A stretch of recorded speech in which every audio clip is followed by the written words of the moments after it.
अभी कुर्बानी सामने है, जानवर खरीदने जाओगे? अरे बोलो ना हजरत।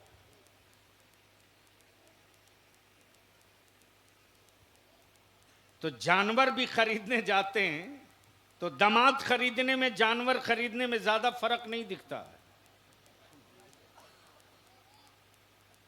बोलो सही है कि गलत? तो काहे को कहते हो कि ये मेरा बेटा है यार? सीधे बोले ना लड़की वालों से, ये मेरा जानवर है। हम बेचना चाहते हैं। मेरा जानवर है, हम बेचना चाहते हैं। वाह। उनको जगह दीजिए।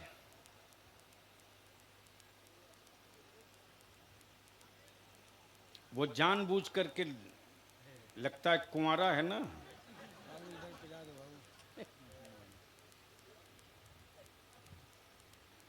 मौलाना, जानवर खरीदने जाते हैं, गलती से अगर खस्सी थोड़ा लंगड़ा के चले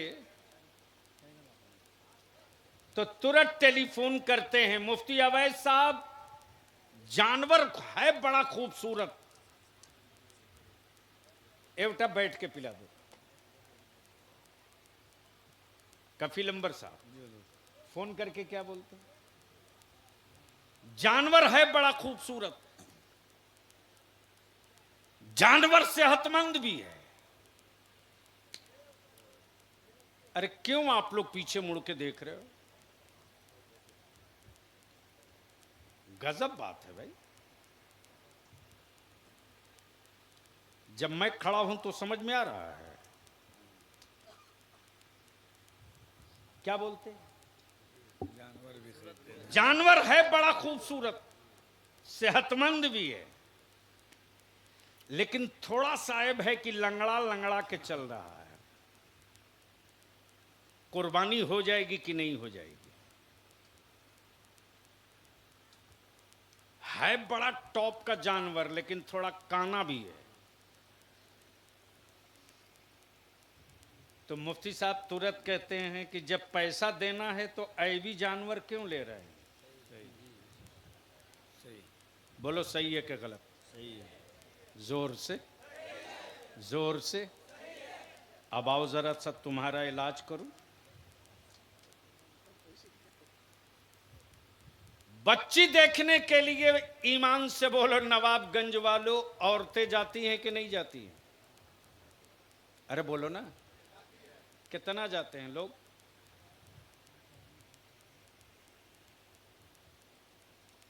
कितने बड़े हरामखोर लोग हो गए हैं साहब।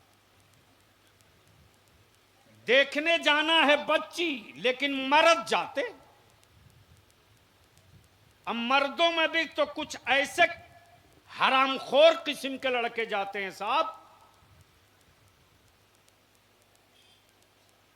बच्ची से अंग्रेजी में क्वेश्चन करता है, जबकि हरामखोर को एक पन्ना हिंदी में दरखास्त नहीं लिखने आती है। बोलो सही है कि गलत? कमाल है। लड़की वाला खिलाता भी है, पीछे भी रहता है, बार बार हाथ जोड़ता है, माफी भी मांगता है। सुन रे, तेरे अंदर माओ के दूध की गैरत जिंदा होती ना, तो दूसरों की बेटियों की रुसवाइयों का सामान नहीं पैदा करता। और आज नवाबगंज और इलाके से आए हुए जवानों, बलिया भी तुझसे तेरी मां की दूध की गैरत का वास्ता देकर एक बात का अहद लेना चाहता है।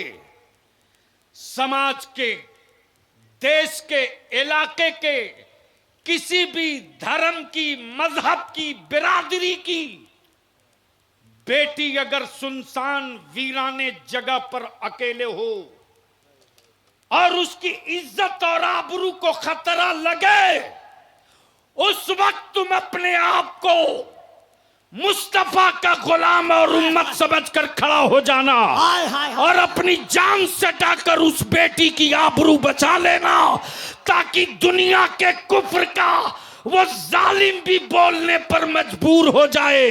गैरों के किसी और के मोहल्ले में बेटियां महफूज रहे ना रहे, मुसलमान का बेटा जहां होगा किसी भी मजहब की बेटी की आबरू पर कोई धब्बा नहीं लगा। वाह वाह।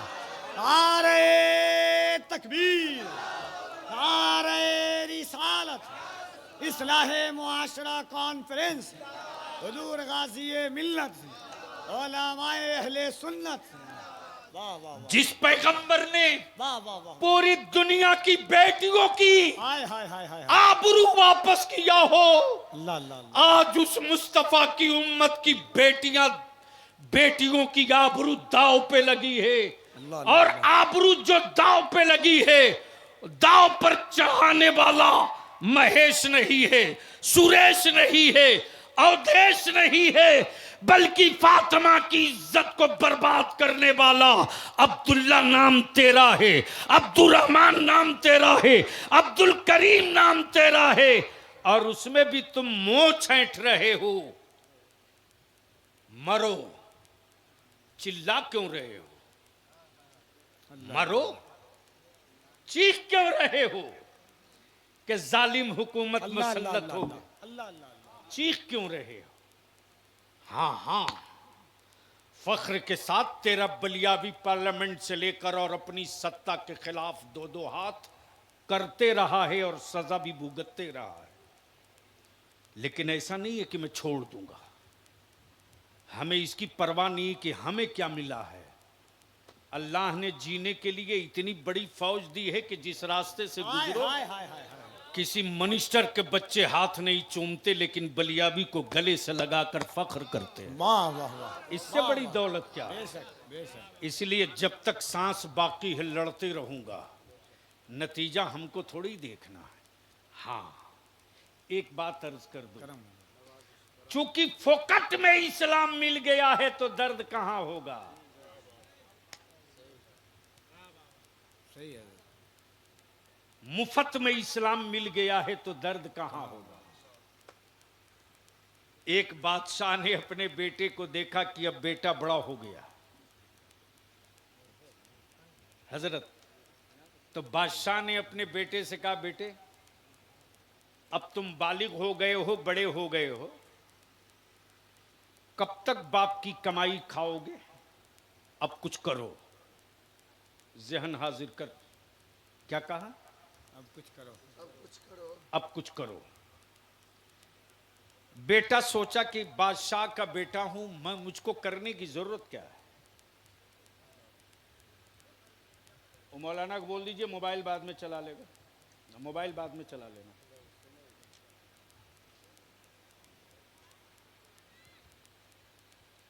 जैसे ही बादशाह का फरमान जारी हुआ कि जाओ कल 5 रुपये कमा कर लाओ, क्या कहा? 5 रुपया कमा के लाओ। तो बेटे को क्या मतलब कि हमको मजदूरी करनी है? सोचा अम्मी सलामत है, पहुंच जाओ। सही। बाप का बेटा पहुंचा मां के पास और कहने लगा, अम्मी तुम ही बताओ, बादशाह का बेटा मजदूरी करेगा? अम्मी आपको अच्छा लगेगा? मैं मजदूर की तरफ बोझ उठाऊं सर पे, आपको अच्छा लगेगा?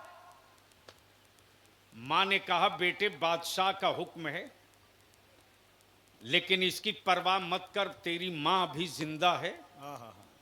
ले 5 रुपये बाप को दे देना। अल्लाह। शाम को बेटा 5 रुपया लेकर पहुंचा। बाप देखा, मुस्कुराया, बोला ला दिए? कहा हाँ अब्बू ला दिया। कहा ले जा कुएं में डाल दे। कुएं में फेंक दिया। दूसरे दिन फिर मां 5 रुपये, कहा ले जा फेंक दे कुएं में। एक रोज मां हाथ खड़ा कर ली, बेटे अब नहीं। तो मां के बाद जो सबसे ज्यादा कमजोर नस होती है वो फूफू। फूफू भतीजों के लिए बड़ी कमजोर नस है। वो अपने बेटे से मोहब्बत करे न करे, लेकिन भाई के बेटे से बहुत मोहब्बत करती है। पहुंच गया फूफू के पास। फूफू बोली घबरा क्यों गया है, अभी तेरी फूफू जिंदा है बेटा। लेकर पहुंचा 5 रुपया। बाप ने कहा ले जा, इसे भी कुएं में डाल दे। बेटे ने डाल दिया। एक रोज फूफू ने भी हाथ खड़ा कर दिया, भतीजे अब मजबूर हूं, अब क्या करे। पहुंच गया स्टेशन पर। खूबसूरत चेहरा, चौड़ी पेशानी, खूबरू, देख करके कोई गठरी देने को तैयार नहीं। सूरज डूबने वाला है। अचानक देखा कि एक मुसाफिर उतरा है। करीब गया, बोला साहब आप मुझको जो देना होगा दे देना, अल्लाह अल्लाह अल्लाह। मैं तुम्हारा सामान पहुंचा देता हूं। मजबूत नहीं बल्कि बहुत वजनी बॉक्स, ब्रीफकेस, सब लादा सर पे चला। जिंदगी में पहली बार बोझ उठाया है। सीढ़ियां चढ़कर जब बाहर निकला तो मिला 1 रुपया। 5 रुपये के बजाय लेकर बेटा पहुंचा 1 रुपया। बाप ने कहा बेटे आज तो तूने कमाल किया, ले जा इसे भी कुएं में डाल दे। बेटा खड़ा हो गया, बोला अब्बू इस 1 रुपये की कीमत आपको नहीं पता चलेगा,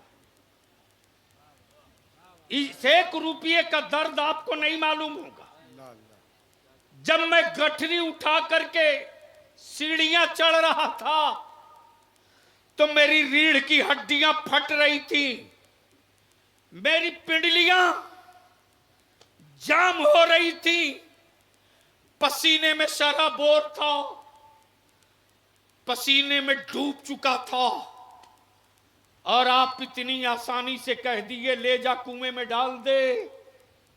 मेरे अजीज, अरे तुझे क्या पता कि मस्जिदों की अजमत बची कैसे? तुझे क्या पता हाय हाय हाय हाय। कि आज नबूवत और रिसालत का डंका बज कैसे रहा? तुझे कहां दर्द का एहसास कि कुरान करीम के नुस्खे तेरे घरों तक पहुंचे कैसे?